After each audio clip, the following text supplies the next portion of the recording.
This happened last year. I was 22 at the time, completely burnt out from work, and I was going through one of those stretches where everything in life felt like it was happening to someone else. I won't get into specifics, but let's just say I had a colorful past, and by that point, I was actively trying to put some distance between myself and certain chapters of my life. What I needed more than anything was to disappear for a few days. We've all been there. I must have been venting out loud because one day at work, I found myself having a conversation with a coworker about this tiny island off the coast of Maine. The way he described it, the place sounded almost aggressively boring. No nightlife, barely any tourists after dark, and most people just took the ferry out for the day and left before sunset. He said if you stayed overnight, it was like having the whole island to yourself, which was exactly what I was looking for. I found a vacation rental listing for a standalone cottage right on the shoreline. The price was suspiciously cheap, and it was available on short notice, which probably should have raised some flags, but I wasn't exactly in a cautious headspace. I booked it without thinking twice. The cottage itself was small, just a single room with a bed, an unused kitchenette, and a bathroom the size of a closet. It was set back from the water, surrounded on three sides by thick brush that pressed right up against the walls. The front faced the ocean, with a single window covered by this thin, semi-translucent curtain that didn't do much to block the view in either direction. The walls were paper thin. I could hear the wind moving through the brush like it was right next to my ear. The door had a deadbolt and a chain lock that both looked like they'd been installed recently, which struck me as a little odd for such an isolated spot, but I didn't dwell on it. I took the late afternoon ferry over and spent the early evening just walking around the island. It was kind of surreal watching the place empty out as the day visitors filtered back to the mainland. By the time the sun went down, there was almost no one left. No streetlights, no ambient noise, nothing. I was pretty much left alone to enjoy the sounds of the ocean by myself. It was beautiful. I grabbed dinner at this little pub near the ferry landing. The bartender was friendly enough, but I noticed that she gave me a weird face when I told her where I was staying. On the walk back, I passed a small dock tucked into a cave maybe 100 yards from the cottage. There was a single blue motorboat moored over there. It stood out because all the other boats I'd seen on the island were larger lobster vessels. I made a mental note of it, but didn't think too much beyond that. I got back to the cottage around 10:30, locked the deadbolt and the chain, and settled in for the night. Up until that point, I was really enjoying the time away from everything. But of course, that peace didn't last. I realized my phone charger was busted, or maybe it was the outlet I was using. But the point is, my phone wouldn't charge no matter what I tried. I tried every outlet in the cottage. My phone was on low battery, and I was 100% sure it was going to die within the hour. Luckily, I didn't really need it to get back to the ferry. I had a physical ticket, but no one likes having a dead phone. I decided to just call it a night and go to sleep. I was exhausted anyway, and I did fall asleep pretty quickly actually. The exhaustion from the past few nights hit me all at once, and I was out within a few minutes of my head hitting the pillow. I woke up randomly in the middle of the night. I don't know what pulled me out of my sleep exactly, but once I was awake, I heard it.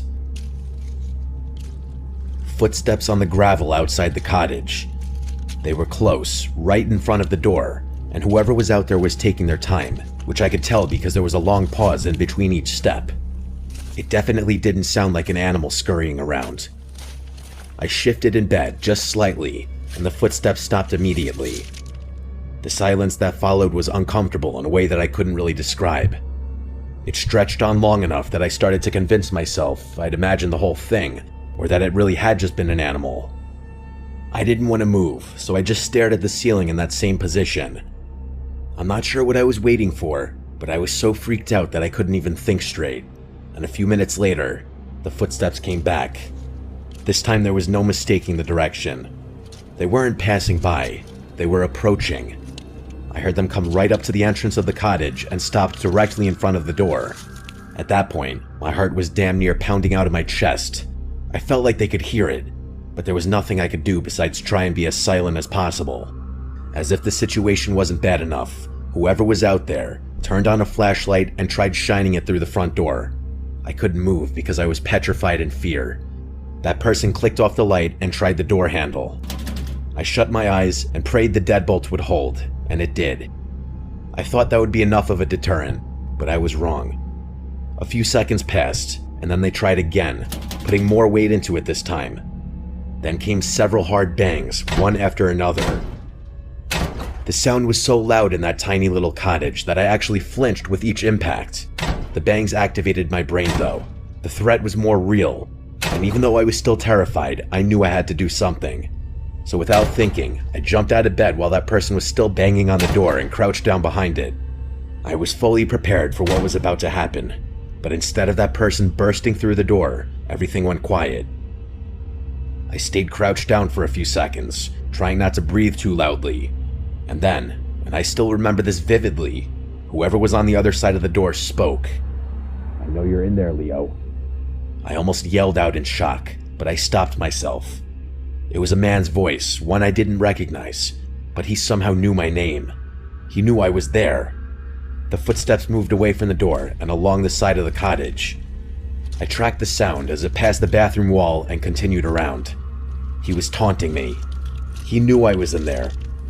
My confidence was gone. Hearing my own name was enough to make me dizzy. It was the scariest moment of my entire life. Over the next stretch of time, I have no idea how long, maybe 20 minutes, maybe an hour, whoever was outside circled the cottage. I had no idea what they were doing, and a part of me was screaming for them to just break down the door and get it over with already. Eventually, the footsteps receded from the cottage. Then, from the direction of the dock, I heard an engine start. It was the unmistakable sound of a small outboard motor. I listened as it pulled away from the shore and faded into the distance across open water. I didn't sleep after that. That's not an exaggeration. I stayed awake the entire night. The second it was bright enough to see, I was out the door. The gravel around the cottage told the whole story. There were heavy boot prints circling the cottage multiple times. The prints led in a straight line from the cottage toward the dock and ended right at the waterline. The next day was honestly a blur. I returned the key to the property owner, boarded a ferry, and made it home.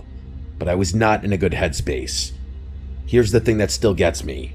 Whoever was outside that cottage didn't come from the island. They came by boat, specifically to that cottage, and on that specific night.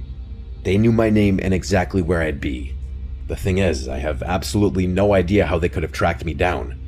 I confronted my coworker about it a few days later, the one who told me about that island in the first place, and he swore up and down he hadn't told anyone about my trip. And honestly, I believed him. He looked genuinely freaked out when I told him what happened. I mentioned earlier that I have a colorful past. I'm not going to get into the details, but let's just say, I'm not exactly shocked that someone out there might want to find me. What I still can't wrap my head around is, how did someone track me to some random island off the coast of Maine? How did they know which rental I'd booked, and on which night? How long had they been watching me before any of this? I don't have any answers to any of those questions, and the worst part is, I still work the same job and live in the same place.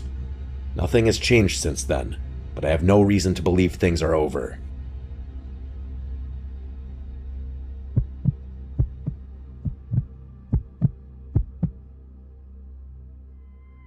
This happened many, many years ago. I'm a structural engineer, and at the time I was finishing up my graduate thesis on concrete degradation in marine environments. It was very boring, but it's what got me invited to Japan. This is all relevant, by the way. I was in Nagasaki for an academic conference. There was this professor I'd been corresponding with who had done extensive research on post-industrial decay. His name was Dr. Yamamoto, and he pulled some strings and arranged something I never thought I'd get access to, a research permit for Hashima Island. If you don't know Hashima, you've probably seen pictures of it without realizing. It's this tiny island off the coast of Nagasaki that looks like a battleship, completely covered in crumbling concrete apartment blocks. It used to be a coal mining operation, one of the most densely populated places on Earth at its peak. They abandoned it in the 70s when the coal ran out, and it's been rotting ever since. It's a UNESCO World Heritage Site now. Tourists can technically visit, but only on guided tours that stick to a narrow concrete path along the seawall. Civilians are expressly forbidden from entering the actual buildings due to structural integrity concerns. But I wasn't subject to the same restrictions, of course, which was thrilling and a little scary. I had to sign an exhaustive stack of papers, basically waiving my right to damages should I injure myself or something. The morning of the visit, I took an early ferry from Nagasaki. It wasn't a tourist boat, but rather a smaller vessel arranged through the research office. It was just me and my escort, a guy named Takeshi. He didn't talk much. I didn't really mind because I was so hyped about the excursion. The approach to Hashima plays tricks on your eyes. When it first appears within your line of sight, it looks deceptively small, insignificant almost. But then, as you get closer, the scale of it hits you. The seawall wrapping around the entire island, the apartment blocks stacked on top of each other. It really is something else. I had seen hundreds of photos, but none of them prepared me for actually laying my eyes on what I can only describe as a true wonder. Takeshi gave me the briefing on the dock. I had access to several buildings beyond the normal tour route. He actually had a list, but there were still rules, such as stay on designated paths, don't enter anything marked with red tape, don't remove anything, don't touch anything you don't need to, and stay within visual range of him at all times. He said that last part twice. I also had to wear a hard hat, steel-toed boots, and these bulky reinforced work pants that made it a little difficult to walk. Despite all the excess gear, the first couple hours were amazing. I was taking photos, taking notes, completely in my element. Takeshi followed at a distance, occasionally glancing at his watch. He clearly wanted this over with. We entered one of the large residential blocks around midday. The stairs were intact, but barely. You could see daylight through the gaps in the landing. Takeshi waited on the ground floor while I went up, which I thought was a little strange given his whole stay within visual range speech, but I wasn't going to argue. It was kind of irritating having him follow me around anyway. I was on the 4th floor examining a section of wall where the concrete had completely separated from the rebar underneath when I noticed something off. The dust patterns were wrong. There was dust everywhere, obviously decades of it, but there was this path through it, like someone had been walking this route regularly. Not recently maybe, but often enough that the dust hadn't fully settled back. I followed it with my eye and realized it led to a room at the end of the corridor. I should have gone back down to tell Takeshi, which would have been the smart thing, but I was curious and wanted to check things out for myself. He probably would have just ushered me back downstairs anyway, depriving me of ever getting an answer, so I carefully walked over to the room and pushed the door open. I immediately noticed two things, both of which were incredibly unsettling. Firstly, there was this weird smell emanating from the room that I didn't recognize. It didn't really smell like anything natural, but I couldn't recognize it as any kind of human smell either. I know that makes no sense, but that specific smell was genuinely something I have never encountered before. The second thing was even more confusing. The wall I touched was hot, or at least noticeably warmer than any of the other surfaces I'd felt on the island. I stood there for maybe 30 seconds trying to process it. You might be thinking the warmth was probably due to sun exposure, and yeah, that makes perfect sense. That's what I was thinking too, even though there weren't any gaps in the ceiling. And I figured the smell could have been animals, even though I wasn't aware that any animals even lived on Hashima. I went back down and mentioned it to Takeshi. His reaction was immediate and strange. He didn't ask me any clarifying questions or even seem that concerned. He just told me that what I saw was impossible, and that no humans or animals lived on the island. He didn't even ask me to take him to that room. When I insisted that he follow me so I could show him the smell for himself, he flatly refused. His reaction was really disturbing, to be quite honest. We continued the tour, and I started being much more observant every time he allowed me to enter a building. I kept noticing weird things, nothing fully revealing like clothes or anything like that, but weird markings and signs that something had been there. I say something because I didn't know whether I was seeing signs of a person or signs of an animal, which was the most confusing part. At one point, I mentioned more of these sightings to Takeshi, and this time he didn't even respond. Instead, he just pulled out his radio and spoke rapid Japanese into it. I had no idea what he was saying or who he was even talking to, but it was the first time he had used the radio since we got off the boat. When I asked him what he said, he told me he was checking the schedule. I obviously didn't believe him. But what was I supposed to do? Demand that he tell me what he said? I just ignored him, but I was significantly more unsettled after that. It was almost like he knew what was going on and just didn't want to tell me. We reached a taller residential block near the center of the island. Takeshi hesitated at the entrance. He actually stopped walking and stood there for a few seconds before following me in. I remember thinking that was weird. He'd been bored and impatient all morning, and now he was all attentive? But I didn't care. I wasn't going to let someone else's attitude stop me from exploring. The stairwell was narrow and dark, but structurally sound. We went up maybe 5 floors. Takeshi was right behind me the whole time, which felt like a change from his earlier indifference. And then, after walking into one of the corner rooms up there, I saw something that immediately validated all my previous concerns.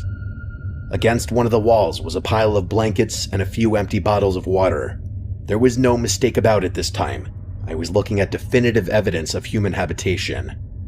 I regained my composure after the initial shock and turned to show Takeshi. There was no way I was going to allow him to dismiss my claims this time, but when I stepped out of the room, he was gone. I don't know why, but seeing those items in that room didn't terrify me until I realized I was alone up there. It was like Takeshi having disappeared unlocked my brain, and only then was I able to process how scary the situation truly was. There was someone else on that island. I suddenly felt a very acute urge to strip out of my gear and scratch myself. My whole body was itching, and I was starting to freak out. I frantically made my way back to the stairwell we'd come up, thinking I'd just run down and end the trip short. But no, as if things weren't bad enough, I turned the corner and realized the stairs were blocked. There was a pile of rubble spilled across the landing, enough that I couldn't get through. I didn't have time to think about whether it had collapsed naturally or whether someone had piled it there purposefully. I just turned and ran. I ran past that room and down the corridor, praying that there was another stairwell somewhere close by. I didn't care about the structural damage anymore. I was so scared and didn't care about anything other than getting the hell out of there. As I was sprinting down the hall, I heard movement from somewhere behind me. It sounded like footsteps stepping out into the hallway. I didn't turn around, no chance in hell. I just kept running. The only problem was that it was like a maze in there. I was too scared to think straight, and I felt like I was running in circles. The whole time I could hear footsteps behind me. At first I thought it was Takeshi, but after a while I realized there were multiple sets of footsteps, which meant I was being followed by multiple people.